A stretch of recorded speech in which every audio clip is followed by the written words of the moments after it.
ایک بار سرکار بغداد حضور سیدنا غوث پاک رضی اللہ تعالی عنہ دریا کی طرف تشریف لے گئے۔ وہاں ایک 90 سال کی بڑھیا کو دیکھا جو زار و قطار رو رہی تھی۔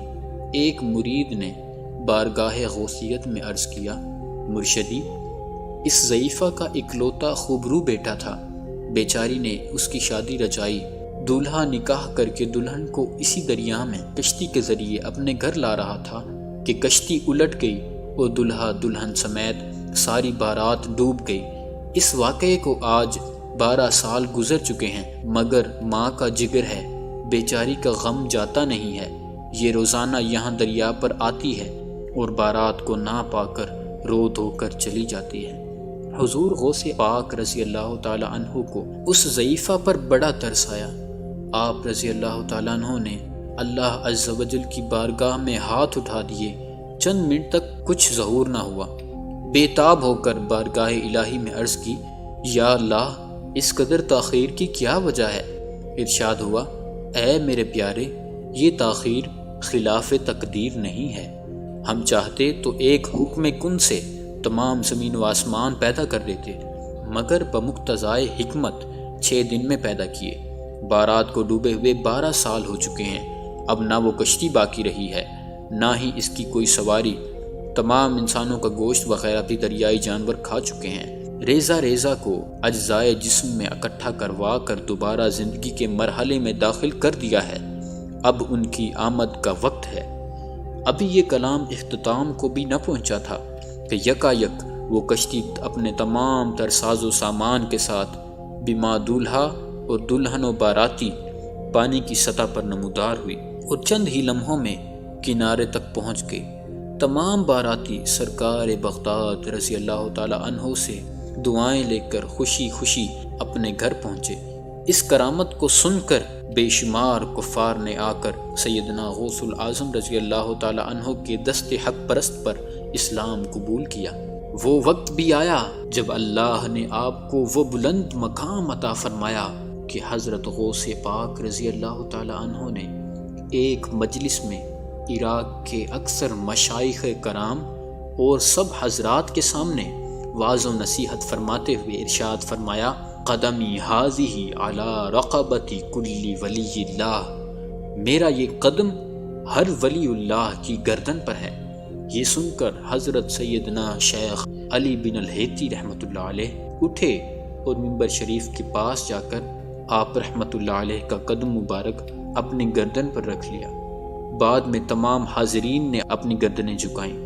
جس وقت حضور غوث پاک رضی اللہ تعالی عنہ نے بغداد میں ارشاد فرمایا تو اس وقت خواجہ غریب نواز سید معین الدین چشتی اجمیری رحمۃ اللہ علیہ اپنی جوانی کے دنوں میں ملک خراسان کے دامن کوہ میں عبادت کرتے تھے۔ وہاں بغداد شریف میں ارشاد ہوتا ہے اور یہاں غریب نواز اپنا سر جھکاتے اور اتنا جھکاتے ہیں کہ سر مبارک زمین تک پہنچ جاتا ہے اور فرماتے ہیں، آپ کے دونوں قدم مبارک میرے سر پر ہیں اور بلکہ میری آنکھوں پر ہیں۔ اسی طرح تمام اولیاء اللہ نے آپ کے اس حکم پر اپنی گردنیں جھکائیں۔ شیخ خلیفہ رحمۃ اللہ علیہ نے سرور کائنات، فخر موجودات، باعث تخلیق کائنات صلی اللہ علیہ وآلہ وسلم کو خواب میں دیکھا اور عرض کیا کہ حضرت شیخ عبد القادر جیلانی نے قدمی ھذہ علی رقبۃ کل ولی اللہ کا اعلان فرمایا ہے، تو سرکار دو عالم صلی اللہ علیہ وآلہ وسلم نے ارشاد فرمایا، عبد القادر نے سچ کہا ہے، اور کیوں نہ کہتے جبکہ وہ قطب زمانہ اور میری زیر نگرانی ہے۔ حضور سیدنا غوث اعظم فرماتے ہیں، تمہارا ظاہر و باطن میرے سامنے آئینے کی طرح ہے، اگر شریعت کی روک میری زبان پر نہ ہوتی تو میں تم کو بتاتا کہ کیا کھاتے ہو اور کیا پیتے ہو اور کیا جمع رکھتے ہو۔ آپ نے فرمایا کہ میرا کوئی مرید بغیر توبہ کیے نہیں مرے گا۔ اگر میرا مرید مغرب میں ہوا اور میں مشرق میں ہوا، اگر میرے مرید کا صدر کھل گیا تو میں اس کے صدر کی پردہ پوشی کروں گا۔ ایک مرتبہ کچھ لوگ آپ کی خدمت میں حاضر ہوئے اور کہا کہ حضور والا، اگر کوئی شخص آپ سے بیعت تو نہ کرے مگر آپ کا ارادت مند رہے اور اپنی نسبت کا اظہار آپ سے کرے تو کیا وہ آپ کے مریدین میں شمار ہوگا اور ان کی فضیلتوں میں شریک ہوگا کہ نہیں؟ تو آپ نے فرمایا جس شخص نے اپنے آپ کو میری طرف منسوب کیا اور میرے ارادت مندوں کے حلقے میں شامل ہو گیا تو انشاءاللہ اللہ تعالیٰ اس کو قبول فرمائے گا اور اس پر رحمت نازل فرمائے گا۔ اگرچہ اس شخص کا یہ طریقہ مکروہ ہے، مگر ایسا شخص میرے اصحاب اور مریدین میں سے ہے، اور میرے پروردگار نے اپنے فضل و کرم سے وعدہ فرمایا ہے کہ میرے تمام اصحاب اہل مذہب میرے طریقے پر چلنے والوں اور مجھ سے محبت کرنے والوں کو جنت میں جگہ عطا فرمائے گا۔ آپ فرماتے ہیں مجھے اللہ تعالیٰ کی عزت و جلالت کی قسم ہے، میرا ہاتھ میرے مریدوں پر اس طرح ہے جس طرح زمین پر آسمان کا سایہ ہے۔ ہمارے پیارے نبی صلی اللہ علیہ وآلہ وسلم نے ارشاد فرمایا خیرکم من تعلم القرآن وعلمہ، بے شک تم میں سے بہترین وہ ہے جو قرآن مجید سیکھے اور دوسروں کو سکھائے۔ اسی مقصد کے لیے ہم نے آن لائن قرآن مجید تجوید کے ساتھ پڑھانے کا ایک سلسلہ شروع کیا ہے، جس کے ذریعے آپ انتہائی آسانی کے ساتھ کم و بیش 2 ماہ میں انشاءاللہ قرآن مجید پڑھنا سیکھ سکتے ہیں۔ تو ابھی فون اٹھائیں اور دیے گئے نمبرز پر رابطہ کریں یا ہمارے فیس بک پیج پر ہم سے رابطہ کریں۔ جزاک اللہ خیرہ۔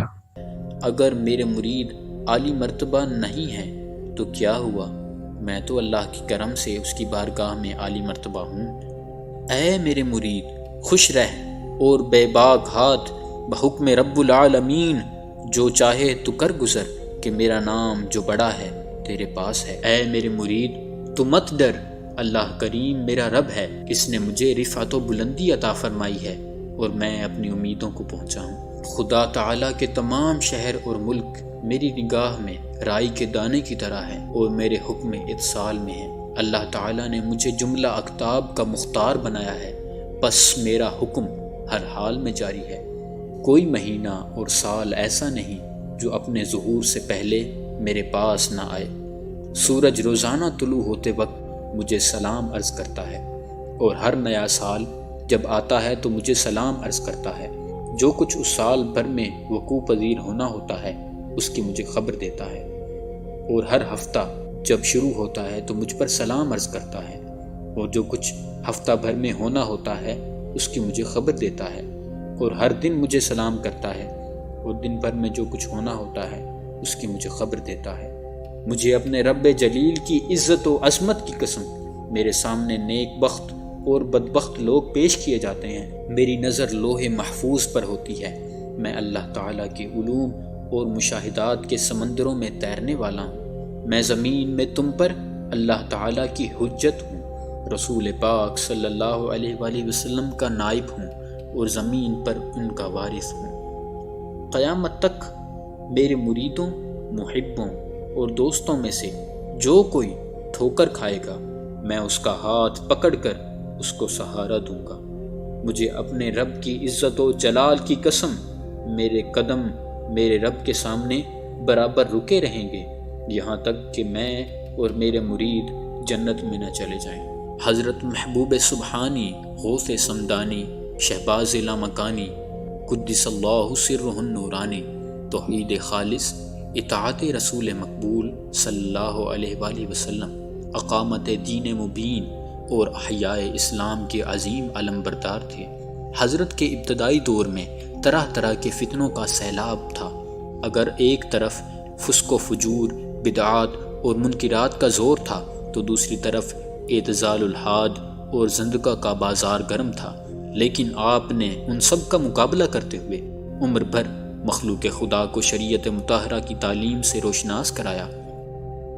ایک خلق کثیر آپ کے علم و عرفان سے بھرپور ملفوظات و ارشادات سے سرور کون و مکان، شہنشاہ دو جہاں، سیاح لا مکان، مالک زمین و آسمان، خدا کے محبوب، دانائے غیوب، احمد مجتبی، حضرت محمد مصطفیٰ صلی اللہ علیہ وآلہ وسلم کی دلدادہ اور عاشق ہو گئی۔ آپ نے فرمایا ہمیشہ رسول کریم صلی اللہ علیہ وآلہ وسلم کے مبارک نقش قدم پر چلو، کیونکہ قرآن مجید میں ارشاد ہوتا ہے قل ان کنتم تحبون اللہ فاتبعونی یحببکم اللہ۔ لہذا کتاب اللہ اور سنت رسول صلی اللہ علیہ وآلہ وسلم کا دامن کسی حال میں نہ چھوڑنا، نماز پنجگانہ کو پابندی سے ادا کرنا اور اپنی ہر نماز اس خشوع و خضوع کے ساتھ ادا کرو کہ گویا یہ تمہاری زندگی کی آخری نماز ہے۔ روزہ دار کو چاہیے کہ اپنے روزے کو مکروہات سے بچائے رکھے۔ انسان کو چاہیے کہ تمام ان کاموں اور اشیاء سے احتراز کرے جن سے شریعت مصطفی نے منع فرمایا ہے۔ جو شے انسان کو خدا تعالیٰ کی یاد سے غافل رکھے وہ دنیا ہے۔ انسان کو چاہیے کہ وہ دنیا کو دل سے نکال کر ہاتھ میں رکھے، تو پھر وہ اس کو دھوکہ نہ دے سکے گی۔ سچائی اور راست بازی اختیار کرو۔ اگر یہ دونوں صفتیں نہ ہوتیں تو کسی شخص کو بھی قرب الہی حاصل نہ ہوتا۔ آپ رضی اللہ تعالیٰ عنہ 561 ہجری کو بیمار ہوئے اور علالت کے دوران آپ کے صاحبزادہ حضرت سیدی شیخ عبد الوہاب رحمۃ اللہ علیہ نے آپ کی خدمت عالیہ میں حاضر ہو کر یہ عرض کیا، حضور والا مجھے کچھ وصیتیں ارشاد فرمائیے جن پر آپ کے انتقال کے بعد عمل کروں۔ تو آپ نے فرمایا، اے برخوردار، اللہ کے تقوی کو اپنے اوپر لازم کر لو، اللہ کے سوا کسی سے خوف نہ کرو، توحید کو لازم پکڑ لو۔ جب دل اللہ تعالیٰ کے ساتھ درست ہو جائے تو اس سے کوئی چیز خالی نہیں رہتی اور اس کے احاطہ علم سے کوئی چیز باہر نہیں نکلتی۔ میرے پاس سے ہٹ جاؤ، بے شک تمہارے علاوہ بھی میرے پاس کچھ اور حضرات تشریف لائے ہوئے ہیں، ان کے لیے جگہ فراخ کر دو اور ان کے ساتھ ادب سے پیش آؤ اور جگہ کو تنگ نہ کرو۔ آپ ملائکہ کی جماعت اور ارواح مقربین کے آنے پر ان کو سلام کا جواب بار بار دے رہے تھے اور فرما رہے تھے، بسم اللہ آؤ۔ آپ بار بار اپنا ہاتھ مبارک اٹھاتے اور ان کو دراز فرماتے اور زبان مبارک سے فرماتے تھے، وعلیکم السلام ورحمۃ اللہ وبرکاتہ۔ بعض اوقات آپ فرماتے، توبہ کرو اور صف میں شامل ہو جاؤ، اور بعض اوقات آپ یہ بھی فرماتے، نرمی کرو۔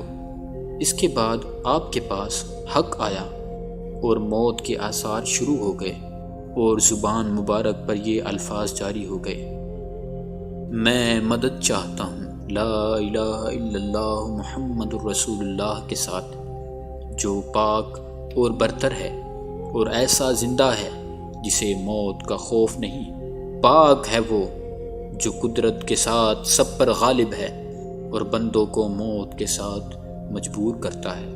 لا الہ الا اللہ محمد الرسول اللہ۔ پھر آپ کی زبان مبارک سے اللہ اللہ کی آواز آنا شروع ہوئی اور آہستہ آہستہ وہ آواز مخفی ہو گئی اور زبان مبارک آپ کے تالو سے جا ملی۔ پھر آپ کی روح مبارک کف سے انصری سے پرواز کر گئی۔